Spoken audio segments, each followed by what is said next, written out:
Hi guys, welcome to Jews for Jesus.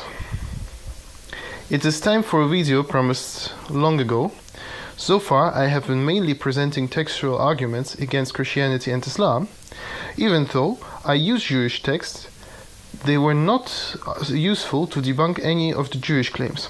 So it is time to put an end to that and show no discrimination against Jews. This video is on the claims made in connection with the Jewish festival of Hanukkah. You know, the holiday of lights, where the mayor is usually invited to ignite the first candle of a huge candelabra, which commonly happens around Christmas. Like some other Jewish festivals, Hanukkah has a story attached to it. However, unlike the stories of most other Jewish holidays, it can be historically verified, since we have a series of different, though not entirely independent sources on the events. Let me recap the Hanukkah story quickly. So there was this Alexander the Great, who conquered pretty much everything, and that includes Judea. This is the beginning of Greek rule over Israel.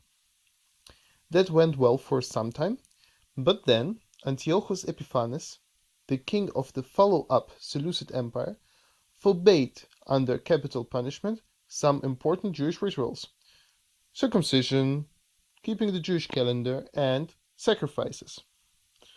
One of the Jewish high priests, Judah Maccabeus, or Yehuda HaMaccabi, was not quite happy with that, and steamrolled with his friends, using guerrilla tactics, a whole bunch of Seleucid soldiers. He got eventually killed, but not before having conquered the Temple of Jerusalem. Now that was a major victory, and what they had to do to make this victory complete was the inauguration of the temple by igniting an oil lamp, and oh pain, there was no kosher oil in entire Jerusalem to do that. Well, not quite. There was one vial. So the Maccabees started the inauguration with this one vial, and oh miracle! It lasted not for one day, as it should, but for whole 8 days. So let me get this straight. What do the Jews celebrate? Is it the victory of the superhero Judas Maccabeus being outnumbered and outgunned, and yet winning against all odds against the local superpower? No. The recreation of an independent Jewish state after nearly 500 years? No. The burning of a lamp longer than expected? Yes! Seriously? Yes! Modern rabbis explicitly separate the victory of the Maccabees from the oil miracle, and emphasize that it is the oil miracle that is celebrated and not the military victory. But the whole thing happened under the eyes of historians, right? Well, we have quite a few historic texts talking about the events. Let us start with the Bible. And here it depends on who you ask. Most Protestant Christian denomination will say no sources. Catholic and Eastern Orthodox denominations will have some sources and say yes. And the sources are called the books of Maccabees 1 and 2, and some people even have 3 and 4. Well, and then we can ask the Jewish Tanakh, or the Jewish Bible, and it has no sources. Now wait a second. How can it be?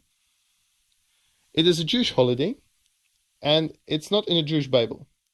And how did it get to the Catholic one, to the Catholic Bible, and why do the Protestants not have it?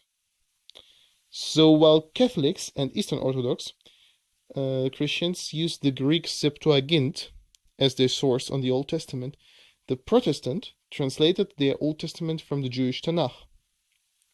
And as it seems, the Jewish Bible is missing the books of Maccabees, so the Protestants had nothing to translate. Yeah, too bad. So If someone is asking you, have you read the Bible?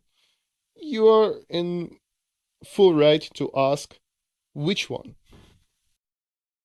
So now that we have cleared that up, what are the Jewish sources for their own holiday? Well, it is their secondary source, the Talmud, or the Moed, division Shabbat. And if you ever wanted to look it up, sheet 21b. So this sheet focuses more on the appropriate candle lighting than on historical events. But still, the story of the Maccabees is briefly retold, and the miracle is included. So here we have the confirmation of the traditional Jewish account, except that we don't.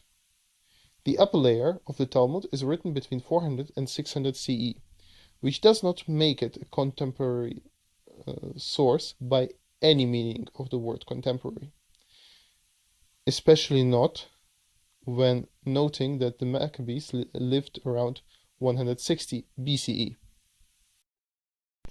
So who else do we have?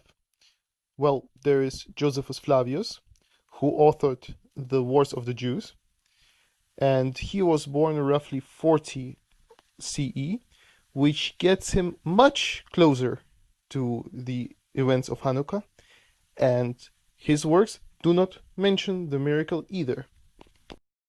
So, and yes, there are the books of the Maccabees. So Maccabees 1 was dated to around 100 BCE, and that's very close to the actual events of 160 BCE.